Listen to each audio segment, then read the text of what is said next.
Cockroach Janata ಪಕ್ಷ high drama ನಡೀತಾ ಇದೆ. ಆಕ್ರೋಶ ಭುಗಿಲೆದ್ದಿದೆ. ಜಂತರ್ ಮಂತರ್ನಲ್ಲಿ ಪ್ರತಿಭಟನೆ ನಡೀತಾ ಇದೆ. ದೆಹಲಿಯಲ್ಲಿ ಕಾಕ್ರೋಚ್ ಜನತಾ ಪಕ್ಷ ಹೈಡ್ರಾಮಾ ನಡೀತಾ ಇದೆ. ಭುಗಿಲೆದ್ದ ಆಕ್ರೋಶ. ಜಂತರ್ ಮಂತರ್ನಲ್ಲಿ ಪ್ರತಿಭಟನೆ ನಡೀತಾ ಇದೆ. ಇಂದು ಸಂಸತ್ ಭವನ ಚಲೋ ಹಮ್ಮಿಕೊಂಡಿತ್ತು. ಜನತಾ ಕಾಕ್ರೋಚ್ ಪಾರ್ಟಿ ಪಕ್ಷ ಇಲ್ಲಿ ನೀಟ್ ಅಕ್ರಮ ವಿರೋಧಿಸಿ ಸಂಸತ್ ಚಲೋಗೆ ಕರೆ ನೀಡಲಾಗಿತ್ತು. ಈಗ ಪ್ರತಿಭಟನಾಕಾರರ ಮೇಲೆ ಪೊಲೀಸರಿಂದ ಲಾಠಿ ಚಾರ್ಜ್ ಹಾಕಿದೆ. ವಿದ್ಯಾರ್ಥಿಗಳನ್ನು ಚದುರಿಸಿದ್ದಾರೆ ದೆಹಲಿ ಪೊಲೀಸರು. ದೆಹಲಿಯಲ್ಲಿ ಕಾಕ್ರೋಚ್ ಜನತಾ ಪಕ್ಷ ಹೈಡ್ರಾಮಾ ನಡೀತಾ ಇದೆ. ಆಕ್ರೋಶ ಭುಗಿಲೆದ್ದಿದೆ. ಜಂತರ್ ಮಂತರ್ನಲ್ಲಿ ಪ್ರತಿಭಟನೆ ನಡೀತಾ ಇದೆ. ಇಂದು ಸಂಸತ್ ಭವನ ಚಲೋ ಹಮ್ಮಿಕೊಂಡಿತ್ತು ಕಾಕ್ರೋಚ್ ಜನತಾ ಪಾರ್ಟಿ. ನೀಟ್ ಅಕ್ರಮ ವಿರೋಧಿಸಿ ಸಂಸತ್ ಚಲೋಗೆ ಸಜ್ಜಾಗಿದ್ರು. ಸಂಸತ್ ಭವನ ಚಲೋಗೂ ಮುನ್ನವೇ ಇಲ್ಲೀಗ ಪೊಲೀಸರು ಲಾಠಿ ಚಾರ್ಜ್ ಮಾಡಿರುವಂತಹದ್ದು ದೃಶ್ಯದಲ್ಲೂ ಕೂಡ ನೀವು ಗಮನಿಸ್ತಾ ಇರಬಹುದು. ಪ್ರತಿಭಟನಾಕಾರರ ಮೇಲೆ ಪೊಲೀಸರು ಲಾಠಿ ಚಾರ್ಜ್ ಮಾಡಿದ್ದಾರೆ.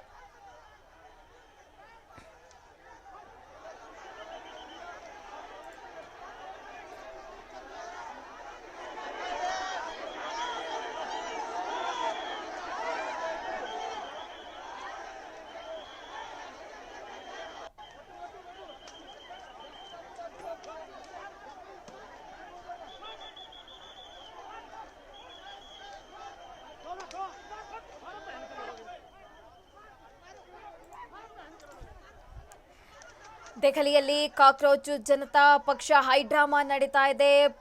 ಪರಿಸ್ಥಿತಿ ಉದ್ವಿಗ್ನ ಆಗಿರುವಂತಕ್ಕದ್ದು. ಪೊಲೀಸರು ಕೂಡ ಲಾಠಿ ಚಾರ್ಜ್ ಮಾಡ್ತಾ ಇದ್ದಾರೆ.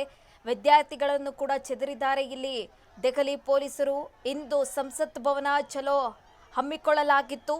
ನೀಟು ಅಕ್ರಮ ವಿರೋಧಿಸಿ ಈ ಸಂಸತ್ತು ಚಲೋಗೆ ಕರೆ ನೀಡಲಾಗಿತ್ತು. ಇದೀಗ ಸಂಸತ್ ಭವನ ಚಲೋಗೆ ಮುನ್ನವೇ ಇದೀಗ ಪೊಲೀಸರು ಲಾಠಿ ಚಾರ್ಜ್ ಮಾಡಿರುವಂತಕ್ಕದ್ದು ನೀವು ದೃಶ್ಯದಲ್ಲೂ ಕೂಡ ಗಮನಿಸ್ತಾ ಇರಬಹುದು. ಜಂತರ್ ಮಂತರ್ನಲ್ಲಿ ಪ್ರತಿಭಟನೆ ಯಾವ ರೀತಿಯಾಗಿ ಭುಗಿಲೆದ್ದಿದೆ ಅಂತ. ಈ ಬಗ್ಗೆ ಹೆಚ್ಚಿನ ಡೀಟೇಲ್ಸ್ ಕೊಡ್ತಾರೆ ನನ್ನ ಸಹೋದ್ಯೋಗಿ ಸಾಹಿಲ್, ದೂರವಾಣಿ ಸಂಪರ್ಕದಲ್ಲಿದ್ದಾರೆ. ಸಾಹಿಲ್, ದೆಹಲಿಯಲ್ಲಿ ಕಾಕ್ರೋಚ್ ಜನತಾ ಪಕ್ಷ ಹೈಡ್ರಾಮಾ ನಡೆದಿರುವಂತಕ್ಕದ್ದು, ಆಕ್ರೋಶ ಭುಗಿಲೆದ್ದಿದೆ. ಪೊಲೀಸರು ಕೂಡ ಲಾಠಿ ಚಾರ್ಜ್ ಮಾಡ್ತಾ ಇದ್ದಾರೆ. ಸಂಸತ್ತು ಚಲೋಗೂ ಮುನ್ನ ಇಲ್ಲಿ ಪೊಲೀಸರು ಕ್ರಮ ಕೈಗೊಂಡಿರುವಂತದ್ದು ಏನೆಲ್ಲ ಡೀಟೇಲ್ಸ್ ಇದೆ ಸಾಹಿಲ್?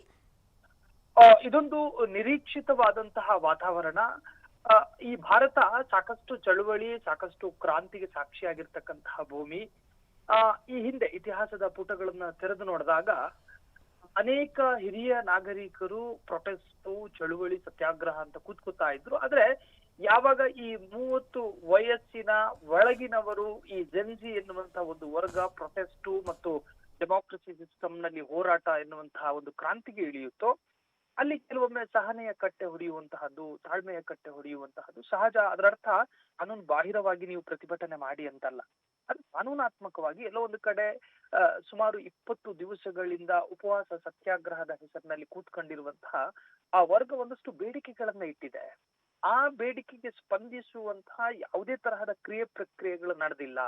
ಹಂಗಿದ್ದಂತಹ ಸಂದರ್ಭದಲ್ಲಿ ಕೆಲವೊಮ್ಮೆ ವಿಸ್ಫೋಟಗಳು, ಅರ್ಥಾತ್ ಮಾನಸಿಕವಾದಂತಹ ವಿಸ್ಫೋಟಗಳು ಸಂಭವಿಸುತ್ತೆ. ಸೊ ಈಗ ನೀವು ದೃಶ್ಯವನ್ನು ಕೂಡ ಗಮನಿಸ್ತಾ ಇದ್ದೀರಿ. ಪೊಲೀಸರು ಅವರನ್ನ ನಿಗ್ರಹಿಸುವ ಅಥವಾ ನಿಯಂತ್ರಣ ಮಾಡುವ ಹೆಸರಿನಲ್ಲಿ ಲಾಠಿ ಚಾರ್ಜ್ ಮಾಡ್ತಾ ಇರುವಂತಹದ್ದು. ಎಲ್ಲ ಒಂದು ಕಡೆ ಸೋನಂ ವಾಂಗ್ಚುಕ್ ಅವರು ಕೂಡ ಫಾಸ್ಟಿಂಗ್ ಕೂತ್ಕೊಂಡಿದ್ರು, ಉಪವಾಸ ಕೂತ್ಕೊಂಡಿದ್ರು. ಅವರ ಇಚ್ಛೆಗೆ ವಿರುದ್ಧವಾಗಿ ಅವರನ್ನ ಅತ್ಯಂತ ಬಲವಂತವಾಗಿ ಆಸ್ಪತ್ರೆಗೆ ಕೊಂಡೊಯ್ಯಲಾಯಿತು. ಇನ್ನು ಕೋರ್ಟ್ ಕೂಡ ಆದೇಶ ಕೊಟ್ಟಿತ್ತು ಅವರ ಆರೋಗ್ಯದ ಬಗ್ಗೆ ಗಮನ ಕೊಡಬೇಕು ಅಂತ ಹೇಳಿ. ಈ ನಿಟ್ಟಿನಲ್ಲಿ ಅವರ ಅನುಮತಿ ಕೇಳಬೇಕಿತ್ತೆ ಹೊರತಾಗಿ ಅವರ ಅನುಮತಿಯನ್ನು ಪಡೆಯದೆ ಅವರನ್ನ ಬಲವಂತವಾಗಿ ಕೊಂಡೊಯ್ದದ್ದು ಕೂಡ ಈ ವರ್ಗಕ್ಕೆ ಒಂದು ತರಹದ ಆಕ್ರೋಶಗಳು ಕೂಡ ಬಂದಿರುವಂತಹದ್ದು. ಸೊ ಇವತ್ತು ಅದಕ್ಕೆ ಅನುಮತಿ ಇರಲಿಲ್ಲ. ನೀವು ಅಲ್ಲಿಂದ ಜಂತರ್ ಮಂತರ್ ಮೈದಾನದಿಂದ ಪಾರ್ಲಿಮೆಂಟಿಗೇನು ನೀವು ಕಾಲ್ನಡಿಗೆ ಏನು ಹೋಗ್ತೀವಿ ಅಂತ ಹೇಳಿದ್ರು, ಇದಕ್ಕೆ ನಾವು ಅನುಮತಿ ಕೊಡೋದಿಲ್ಲ ಅಂತ ಹೇಳಿ ದೆಹಲಿಯ ಪೊಲೀಸರು, ನೋಡಿ ನಿಮಗೆ ಗೊತ್ತಿರಬಹುದು, ದೆಹಲಿ ಅನ್ನೋದು ಒಂದು ಪರಿಪೂರ್ಣವಾದ ರಾಜ್ಯ ಅಲ್ಲ. ದೆಹಲಿ ಕೇಂದ್ರಾಡಳಿತ ಪ್ರದೇಶ.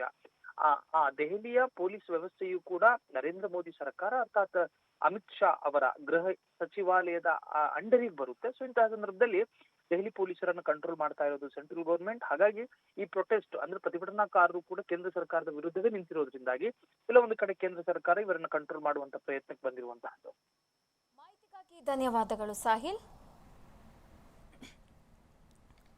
ದೆಹಲಿಯಲ್ಲಿ ಕಾಕ್ರೋಚ್ ಜನತಾ ಪಕ್ಷ ಹೈಡ್ರಾಮಾ ನಡೀತಾ ಇದೆ. ಆಕ್ರೋಶ ಭುಗಿಲೆದ್ದಿದೆ.